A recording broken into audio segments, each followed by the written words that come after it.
Edilizia è candidato alla presidenza del Friuli Venezia Giulia del Movimento 5 Stelle. L'esito della votazione, che si è svolta ieri sera a Gorizia, è contemporaneamente online e via SMS. L'attivista di Cerviano del Friuli, da 5 anni nel movimento, ha ottenuto 54 preferenze, superando il primo turno il candidato triestino Francesco Suracci.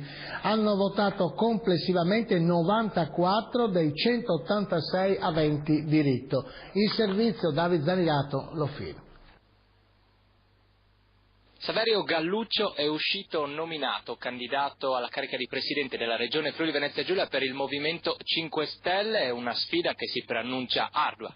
Sicuramente, noi preferiamo usare un lessico diverso, io sono il portavoce regionale del movimento, è una sfida ardua che però sicuramente non farò da solo, perché il gruppo del movimento è forte e importante.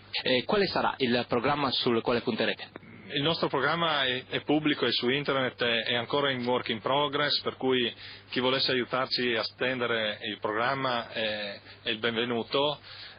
Sicuramente i nostri cavalli di battaglia saranno quelli del taglio dei costi della politica.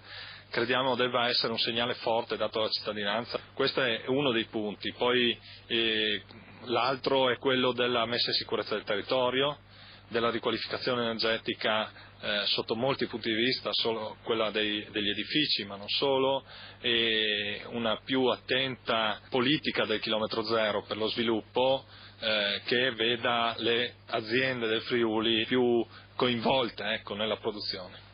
Avrà di fronte Tondo, Serracchiani, chi teme di più e come intendete affrontare la campagna elettorale? A dire la verità non temiamo i nostri avversari, non siamo animali della campagna elettorale, noi vogliamo fare una politica pulita, vicina alla gente, quindi è con loro che staremo.